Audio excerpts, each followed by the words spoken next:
Hi guys, it's Mary. So today I decided I was going to do my October wrap up and November TBR.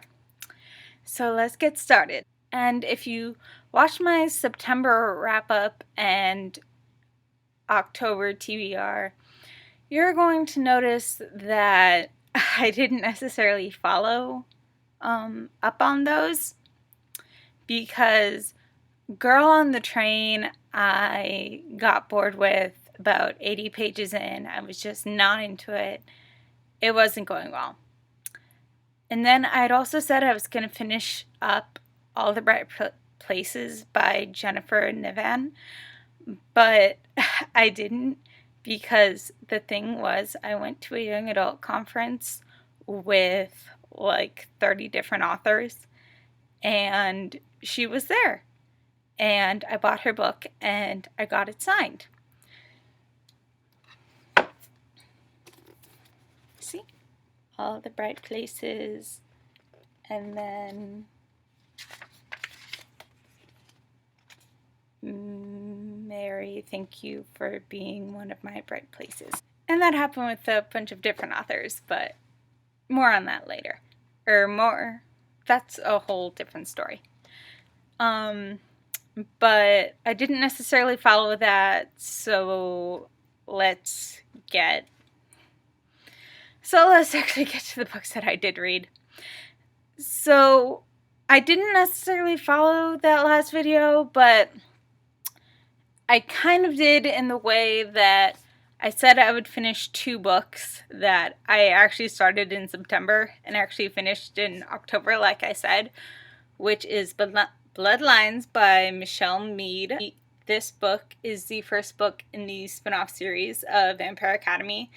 It follows Sydney Sage on her mission to keep Jill safe. Characters from the Vampire Academy series are major in this series, like Eddie's in this series and Adrian is in this series, and other characters from Vampire Academy actually show up in the first Bloodlines, and I can't wait to read the rest.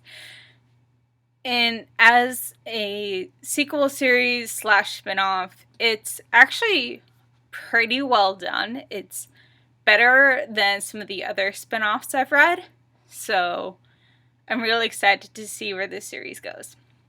And then the other one, I listened to an audiobook, but I have the book here, which is A Clash of Kings by George R.R. Martin. It is the second book in A Song of Ice and Fire series, also known as Game of Thrones. It was not that great. I have to admit, I could tell you about what happens in half of it because I was just not interested. It wasn't going well. I just could not concentrate on whatever was going on. Hopefully the third book will get better, but Game of Thrones, the first one, was definitely better than the second one. The third book I read was called The Merciless by Danielle Vega, and this month is Halloween, so I decided I'm going to pick up a few scary books, and I'd want to try that one for a while, so I picked it up, and it scared the living crap out of me. It's basically this new girl moves to a new town. She becomes friends with these 3 other girls, and there is another girl who the 3 girls think is a demon. Think of this as Scary Mean Girls, where the main character is Katie, the 3 girls are the plastics, and then Janice is this other girl. And throughout this story, it takes place over a few days. Mostly it takes place on this one night. The 3 girls decide, after the new girl tells them something that she saw the other girl do, that they were going to exorcise the demon out of her. And they go to this house and basically they try to do everything they can to like send the demon back to hell. It is scary as crap, and I would not read this if you get scared easily. It is part of a series that I will probably not finish, just because it scared me so much. It is not necessarily for younger readers. Even in the beginning it says for mature audiences only. It would probably be rated a PG-13 movie, so if you are under the age of 13 or so, you probably should not be reading this book. And then recently, I've gotten into the show The 100, which is a TV show on the CW based off of a book series by Cass Morgan called The 100. It's a trilogy, and I feel like it's the same way with Shadowhunters. They just took the basic outline of the plot, and then they just did whatever they wanted to do to it. But I read the first book. It is very much different from the TV show. So if you love the TV show and want to read the book, I'm going to say what my friend said, which is go in with an open mind, a very open mind, because a lot of the characters that are in the TV show are not in the books, and there are added characters in the books that are not in the TV show. And if you think The 100 is one of the greatest TV shows ever, do not read these books, because they're just so different. The plot stays the same in some ways, but I don't know if I'm going to read the second one, so we're going to see how this goes. Then the next book I read that was an audiobook was called Someone Like You by Sarah Dessen, and I really wanted to pick up a Sarah Dessen book because, you know, she's one of the biggest YA authors you could ever read. And this one is about a girl, her best friend is pregnant with her recently deceased boyfriend's baby, and the main character has fallen for a guy that she knows is no good for her. Everybody's telling her he's no good for her. But she doesn't listen. And it's basically the story of a friendship about how the pregnant girl and the main character are just trying to get through the girl's pregnancy, and also how the main character is trying to like deal with her boyfriend and how nobody kind of approves of their relationship. And I don't necessarily think it was a Sarah Dessen book I should have started out with. I think I should have started out with one of her more summer romancy books, because that's what she's basically known for. So, but I do think it was a fine book, just not one of the better ones that I could have read from her.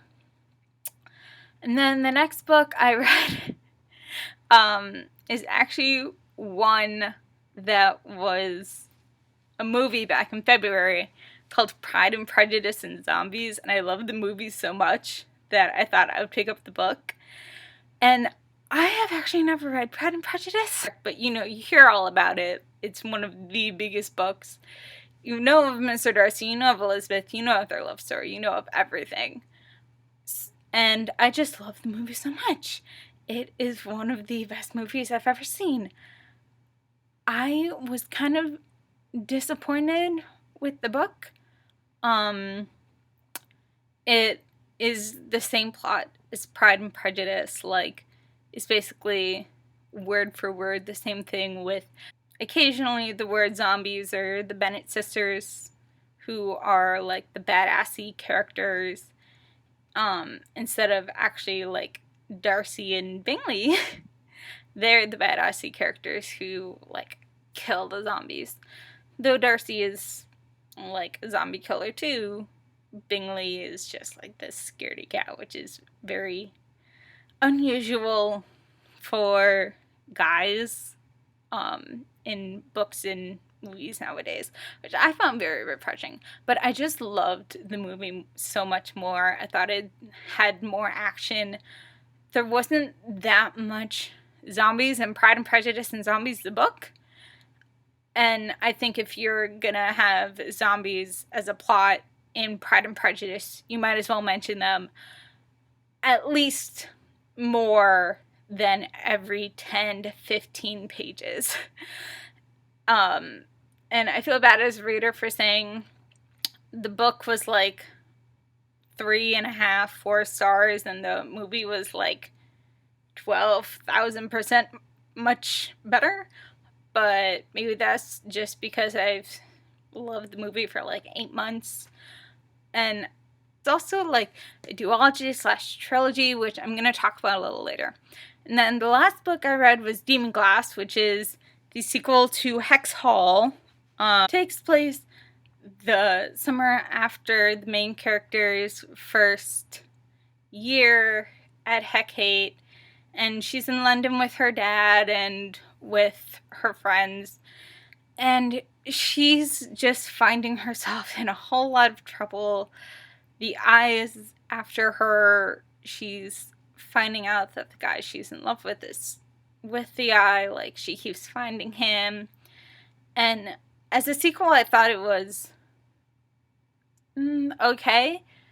I read it in like one day, so that might tell you how good of a sequel it was compared to like some other sequels. I'm looking at you, Clash of Kings. But I really like this, and when I find the third book at the library, which is where most of these books came from, I will read that book. So that was the 7 books I read, and let's get started on the November TBR. So the first book is Dreadfully Ever After. It is the sequel to Pride and Prejudice and Zombies. It takes place 4 years after Pride and Prejudice and Zombies. Darcy and Elizabeth are married, and Darcy has been bitten by a zombie. And Elizabeth and Lady Catherine de Bourgh tells Elizabeth of a cure that's being in London, and that's being made in London, and she's been told by Lady Catherine what she has to do to get that cure. So while Darcy is in Lady Catherine's possession, I guess you could say, Elizabeth and Kitty and her father and Mary all go to London to try and fulfill this quest or this kind of task that Lady Catherine has set Elizabeth on to get this cure to get Darcy better and not become a zombie. I have like 60 pages left. It is really good. I think that's maybe because it's different than Pride and Prejudice, and it's actually a different author. So I think that's why I'm getting through it so much faster than Pride and Prejudice and Zombies. And then the next book I've already started, and it is called Delusion by Sherilyn Kenyon. It is number like 5 or 6 in the Chronicles of Nick series, and I haven't picked up that series in 2 years. I'm like 3 books behind. I am looking forward very much to continuing on the journey of Nick, and from what I can tell from the like 40 pages I've read already, it's going to be an interesting ride. It's going to be hopefully a good book, and hopefully it'll get me back into that world. The next book I am going to read is See How They Run by Allie Carter. It is the sequel to All Fall Down in the Embassy Row series. I I loved the first book. I finally picked up the first book. And yes, I am so excited for this. Next book, I'm not so sure I'm going to read. It all depends on how Dreadfully Ever After goes. Because this one is by the same author that wrote Dreadfully Ever After. And it is the prequel to Pride and Prejudice and Zombies, called Dawn of the Dreadfuls. It is basically how zombies came to invade London and the Bennett sisters' training. So I'm kind of interested to read that. I'm kind of not. So yeah, that is my TBR. And I will hopefully see you guys soon. Bye!